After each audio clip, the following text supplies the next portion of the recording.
तो जय श्री महाकाल बच्चों, आज की इस वीडियो में हम डिस्कस करने वाले हैं एमपी बोर्ड क्लास 10th के एसएसटी के पेपर की जिसका सॉल्यूशन मैं आपको कंप्लीट यहाँ बताने वाला हूँ। 2025 के पेपर को आज हम डिस्कस करने वाले हैं। मैं आपसे इतना कह देना चाहता हूँ कि एसएसटी का जो एग्ज़ाम पेपर होता है वो बहुत ज़्यादा डिफिकल्ट लेवल का होता है, क्योंकि ये बुक में से बिल्कुल अंदर डीपली पूछा जाता है। तो प्रीवियस ईयर्स के एग्जाम पेपर के ऑब्जेक्टिव क्वेश्चंस और क्वेश्चन को एक बार रिवाइज करना सबसे ज़्यादा बेहतर काम होगा। इस वीडियो में मैं आपको 2025 एमपी बोर्ड के पेपर के सारे सॉल्यूशन जो है वो कम्प्लीटली बताने वाला हूं, ताकि आपका एग्जाम अच्छा जा सके। चलिए सबसे पहले वाले क्वेश्चन पे चले जाते हैं। क्वेश्चन नंबर फर्स्ट के लिए जाते हैं हम। सही विकल्प चुनकर लिखिए।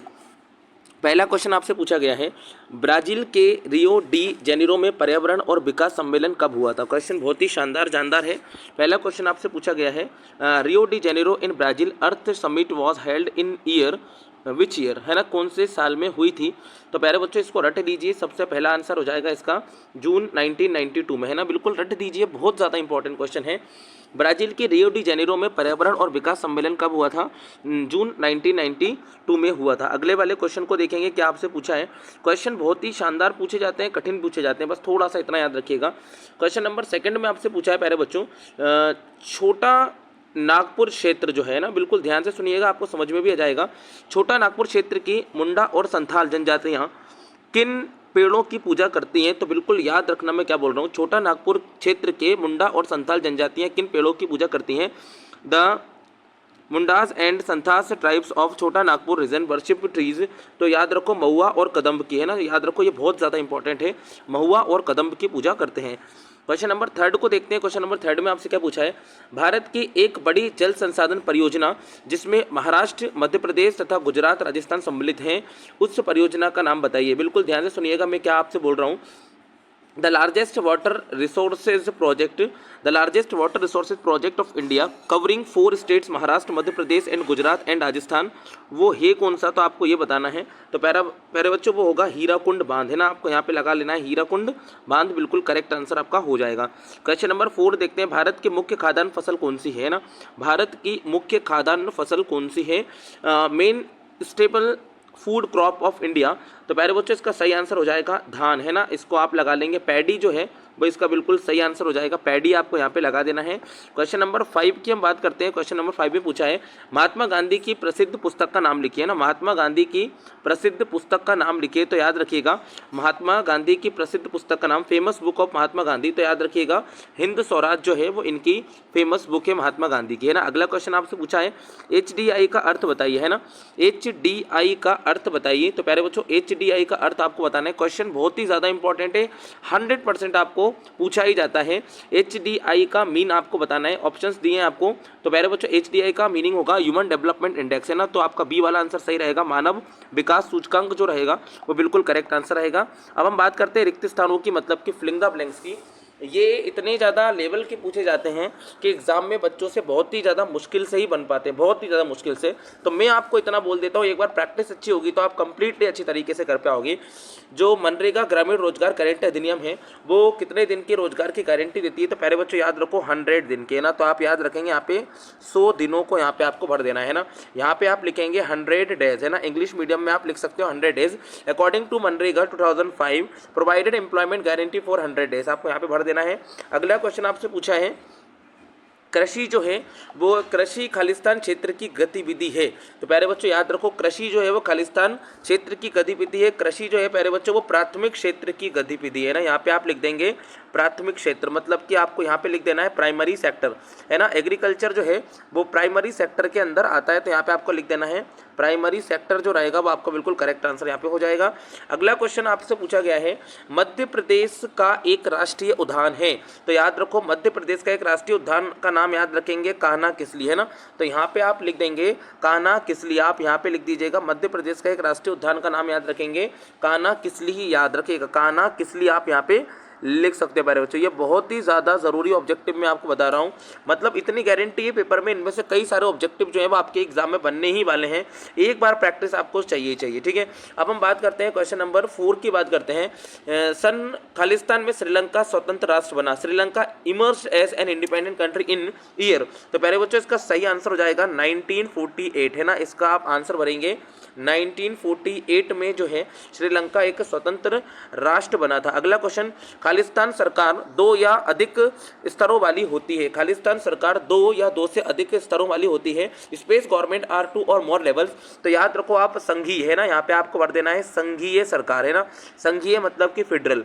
यहाँ पे आपको भर देना है जो फेडरली गवर्नमेंट होती है वो 2 या 2 से अधिक स्तरों वाली होती है। अगला क्वेश्चन आपसे पूछा है अफ्रीका में 1890 में रिंडरपेस्ट नाम की क्या फैली थी। तो याद रखो एक बीमारी फैली थी, यहाँ पे आपको भर देना है रिंडरपेस्ट नाम की एक बीमारी फैली थी। इंग्लिश में आप लिखोगे यहाँ पे डिसीज, आप यहाँ पे लिख सकते हो रिंडरपेस्ट नाम की एक डिसीज जो है वो फैली थी है ना प्यारे बच्चों।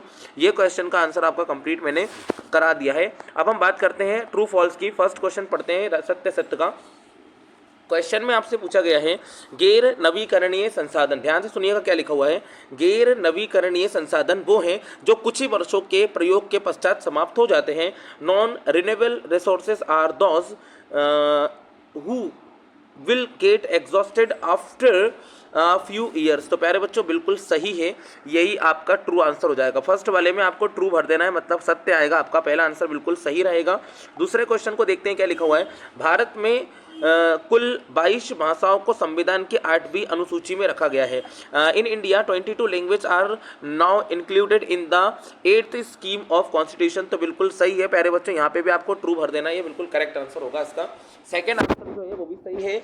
और थर्ड वाले क्वेश्चन को अब अच्छी तरह से पढ़ लेते हैं। भारत में संघीय व्यवस्था नहीं है, भारत में संघीय व्यवस्था नहीं है। तो प्यारे बच्चों India is no longer a federal system. तो प्यारे बच्चों इसका आंसर हो जाएगा बिल्कुल गलत, भारत में संघीय व्यवस्था है ना, यहाँ पे आपको फॉल्स भर देना है प्यारे बच्चों। थर्ड वाले क्वेश्चन के अंदर आपको जो है वो फॉल्स भर देना है, बिल्कुल आपका सही आंसर हो जाएगा। भारत में संघीय व्यवस्था नहीं है, India is no longer of federal system, false आ जाएगा। संघीय व्यवस्था भारत में है प्यारे बच्चों। अगला क्वेश्चन आपसे पूछा गया है हल्दिया पतन कोलकाता का सहायक पतन है। बिल्कुल ध्यान से सुनिए क्या लिखा है। हल्दिया पतन जो है वो कोलकाता का सहायक पतन है। Haldia port is a subsidiary port of Kolkata. तो इसका आंसर मैं चाहता हूं कि आप एक बार कमेंट बॉक्स में जल्दी से बता दीजिएगा अगर आपको आता है तो। वैसे तो इसका आंसर बिल्कुल ट्रू रहने वाला है, तो आप यहाँ पे भर देंगे ट्रू है ना, यहाँ पे आपका ट्रू आ जाएगा, मतलब कि सही इसका आंसर हो जाएगा। अगला क्वेश्चन आपसे पूछा है प्राथमिक द्वितीयक और तृतीयक क्षेत्र की गतिविधियां स्वतंत्र हैं। प्राथमिक द्वितीयक और तृतीयक क्षेत्र की जो गतिविधियां हैं वो बिल्कुल स्वतंत्र हैं। The activities in primary secondary and tertiary sector are independent. तो प्यारे बच्चों ये बिल्कुल असत्य है, मतलब गलत है, ये सभी एक दूसरे पर डिपेंडेंट हैं, इसलिए ये इंडिपेंडेंट तो नहीं हो सकते है ना। अगला क्वेश्चन देखते हैं, क्वेश्चन नंबर 6 को देखते हैं। मुद्रा के आधुनिक रूप में करेंसी कागज के नोट और सिक्के शामिल हैं। Modern forms of money include currency papers notes और कॉइन्स। तो प्यारे बच्चों ये बिल्कुल सही है, इसके अंदर आपको सत्य भर देना है, ये आपका आंसर हो जाएगा ट्रू। ये हो गया हमारे सही गलत मतलब सत्य सत्य कंप्लीट। अब हम देखते हैं मैच द कॉलम, मतलब कि सही जोड़ी को एक बार और देख लेते हैं क्या क्या आपसे पूछा गया है। ये थोड़ा सा डिफिकल्ट लेवल का पूछ लेता है, खास तौर पे सिर्फ एसएसटी में, बाकी कहीं पे टफ नहीं पूछेगा। अधिकतर चांस एसएसटी में होते हैं कि ये थोड़ा सा डिफिकल्ट पूछ लेता है। जैसे पहला क्वेश्चन पूछा है भारतीय रिजर्व बैंक। तो भारतीय रिजर्व बैंक जो है वो क्या है। तो प्यारे बच्चों भारतीय रिजर्व बैंक हो सकता है, सही आंसर देखो जिसने एसएसटी को पढ़ा है वो देखकर ही बता देगा कि भारतीय रिजर्व बैंक इनमें से क्या काम कर सकता है। तो प्यारे बच्चों एक बार मैं चाहता हूं कि एक अपने दिमाग में खुद आंसर लगाने की कोशिश कीजिएगा। भारतीय रिजर्व बैंक का आंसर क्या होना चाहिए, एक बार अपने दिमाग में खुद टैलेंटली आप क्वेश्चन लगाने की कोशिश करें कि आप क्या लगाएंगे, ठीक है। भारतीय रिजर्व बैंक का आंसर अगर आपके दिमाग में ये आ रहा है ऋण का औपचारिक स्रोत है, तो ये बिल्कुल आपका सही होगा है ना। स्वामित्व के आधार पर क्षेत्रक जो होते हैं वो सार्वजनिक और निजी दोनों होते हैं ना, ये आपको यहाँ पे भर देना है। भारतीय रिजर्व बैंक का आपने लगाया ऋण का औपचारिक स्रोत है। स्वामित्व के आधार पर हम बात करेंगे सार्वजनिक और निजी होते हैं। राजनीतिक पार्टियों के कार्य बताइए। तो प्यारे बच्चों राजनीतिक पार्टी के कार्य है चुनाव और सरकार व्यवस्था है ना, ये कितने सरल पूछी है इसमें। तो प्रिंट मीडिया का आ जाएगा प्यारे बच्चों सामाजिक मुद्दों को उठाना एवं समाचार है ना, ये हो जाएगा आपका फोर्थ वाला आंसर कंप्लीट। चूना पत्थर की बात करेंगे तो इसके अंदर आ जाएगा प्यारे बच्चों सीमेंट, और साइमन कमीशन आएगा 1928, ये आपका करेक्ट आंसर हो जाएगा। इंग्लिश मीडियम की भी एक बार हम कंप्लीटली देख लेते हैं क्या क्या आपसे पूछा गया है। वैसे तो बहुत ही इजी है। रिजर्व बैंक ऑफ इंडिया का आ जाएगा प्यारे बच्चों फॉर्मल सोर्स ऑफ है ना, बिल्कुल ध्यान से देखिएगा। रिजर्व बैंक ऑफ इंडिया की हम बात कर रहे हैं, एक मिनट रुकिएगा, चलिए रिजर्व बैंक ऑफ इंडिया की हम बात कर रहे थे, एक बार बिल्कुल ध्यान से देख लीजिएगा क्या क्वेश्चन में पूछा गया है आपसे। चलिए क्वेश्चन को एक बार उठा लेते हैं, एक बार ध्यान से देखिएगा। क्वेश्चन, हाँ बिल्कुल, इंग्लिश मीडियम की मैच द कॉलम हम फिल कर रहे थे। रिजर्व बैंक ऑफ इंडिया का प्यारे बच्चों सही आंसर हो जाएगा formal credit, formal source of credit. Sector in terms of ownership तो आ जाएगा पब्लिक और प्राइवेट सेक्टर।